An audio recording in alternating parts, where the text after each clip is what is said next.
victory. And that's it for the scoreboard. Now let's talk about this crummy old trip we took. Yeah, we were so excited about this. This was a whole last-minute thing that we put together in And it was in just a few doomed days. from that inception. Little did we know. Yeah, I got a hotel. I got us tickets to the game. They were all on my phone. We knew exactly where we were going. We figured out how we were going to get into Canada. You have to have an app on your phone. We took care of that. We had everything set up. So we head out Saturday morning. We crossed the border, no problems at all. The lady at the border was very nice. She said all of our information was right there on her screen that we had put online and in our app. So we got right through. We drove all the way to a little town called Oakville, and along the way, I learned something about my car. I learned how to reset the odometer from miles per hour to kilometers because it's all digital, and so I had to go through the menus on the steering wheel, and I finally found it where you could change the units from metric to English, whatever. So that was a learning experience. So we arrived in Oakville and checked into our hotel. No problems there. And supposedly, according to my GPS, it was only a 25-minute drive to BMO Field. So we left around 5:30, which is an hour and a half before kickoff. Kickoff was at 7 p.m. that evening. So we drive to Toronto and had no problems. Got very close to the stadium until we turned on to Lakeshore Drive. And then... 2 words I never want to hear again. And then we ran into the Lakeshore Drive parking lot.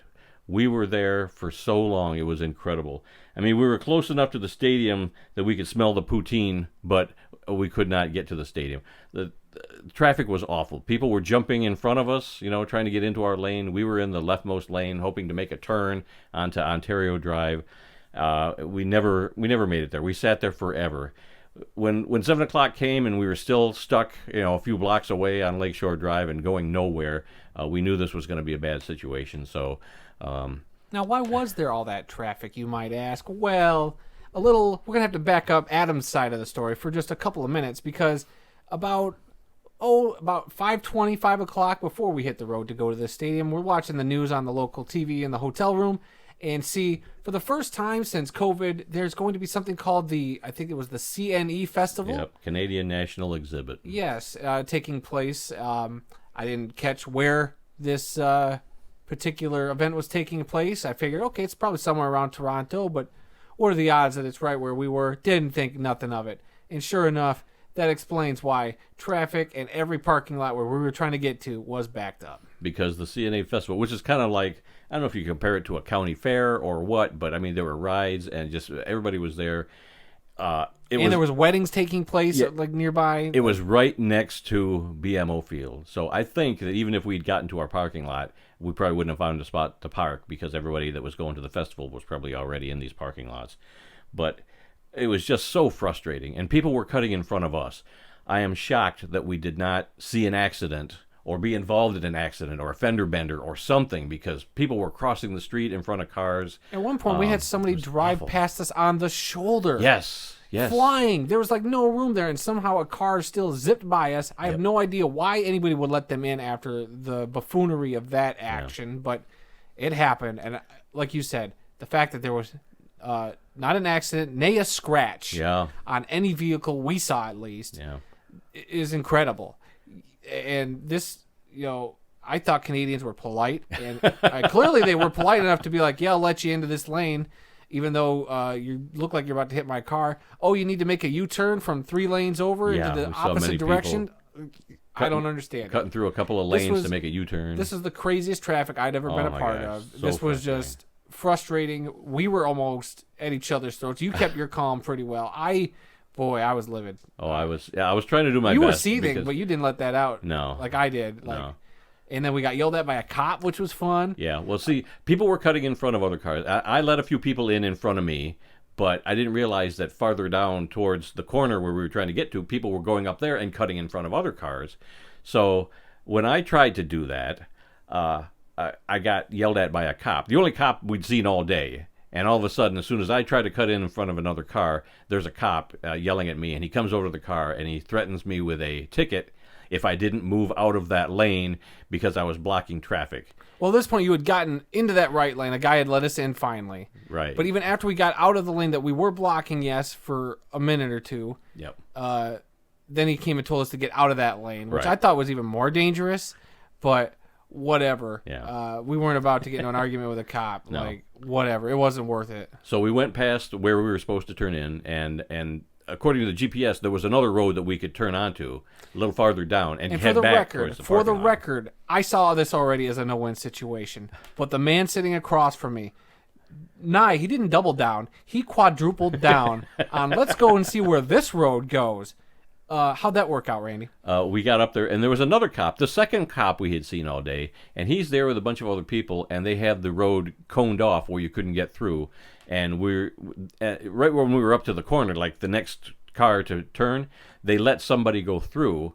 And so I tried to follow that car, and they told me I couldn't go. And you rolled down the window and said, what's the deal? We're trying to get to a parking lot for the game. And they said the parking lot's full because of a wedding that's going on. So they had the whole street blocked off. So we couldn't even go to our alternate route.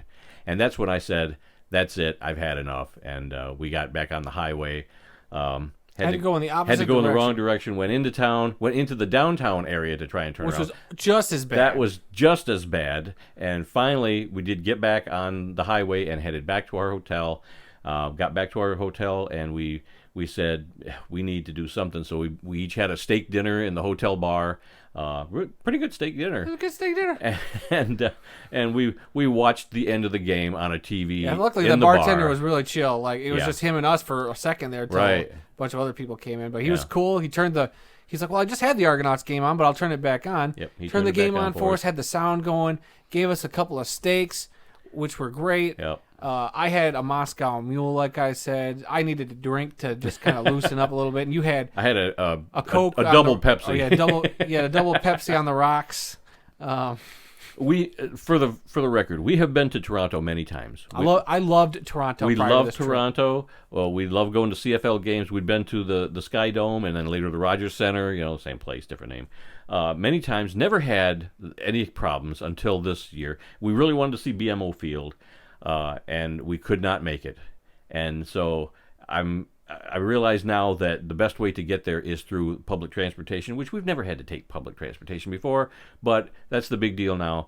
It's Canada. Okay, I get it. So now I have a year to figure out how we get from our hotel in Oakville, if we stay there again. And I think there is a GO train station not too far from there where we can get on the GO train, take it to Toronto, and get off at Exhibition, Or- the Exhibition stop, which is right next to the stadium. If we would have known prior to this, we could have gotten an Uber.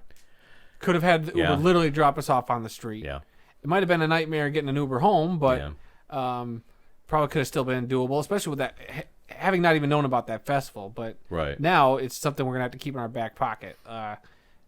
If we find out, oh crap, there could be a thing there, let's just take an Uber just to be safe. And when we got on the highway, to leave town, we drove by BMO Field, and then we had to turn around and come back. So we drove by BMO Field twice, and you told me to keep my eyes on the road because I was trying to watch and see what was going on the field. I almost thought you would look over at the stadium like the Native American from that trash commercial with the single tear With the going tear down in your my face. eye. Oh, yeah. yeah. I thought that's Iron what Eyes was about Cody. to happen, but I was like, please pay attention to the road, not Yeah. the bright stadium over there. Because by then it was sun. Like we were there from about before sunset, and it was dark by the time we were trying to get back to the we hotel. got back. We left the hotel about 5:30, and I think we got back to the hotel around 9:00. Yeah. So that was 3.5 hours of just pure The hell. worst trip we've ever had. And there you go. I don't know if that was amusing to anybody else, other than Randy having our pain documented on the audio and video format. Well, I'm calling this Randy and Adam's Not So Excellent Adventure. Ooh, I like that. And this was so unusual. Like I said, we've been to Toronto many times. We love Canada. We love Toronto. We love the CFL. But boy, this really soured us on the whole experience of trying to get to a game when the CNE Festival was going on, which we had no idea what was going on. Being from out of town, we don't know all the public transportation things. But you would think traveling somewhere we would have done our research going to a game. But I am going to accept part of the responsibility for this.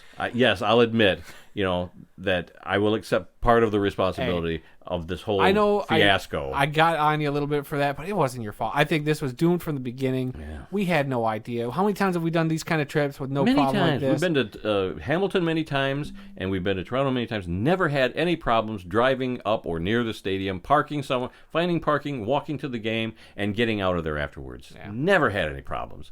Man, this was just awful. So yeah. That's the story of our trip to Canada. We tried to get to a game, we didn't make it.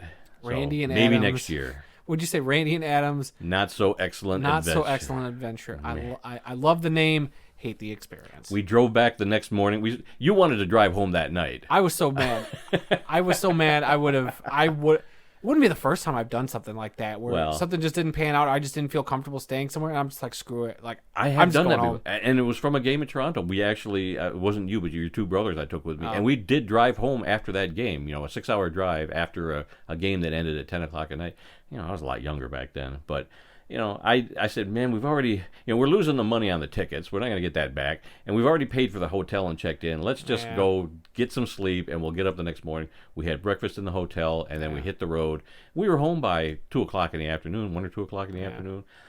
So it was very, very exasperating. We were so glad to get home, and that's what happened when you decided to just do a day trip. If we would have gone the night before, we probably could have figured something out. Well, I was the idea was to go on a Saturday, see the game Saturday night, and come home on Sunday. I know. It would have been perfect. But had this festival not been going on, I think we would have been fine. Probably. We would have been able to find the traffic would have been a lot less. We could have found a parking spot. We were going to be there, an hour before the game, so I figured that would be enough time. But boy, was I wrong. Anyway, that's our story, and we're sticking to it.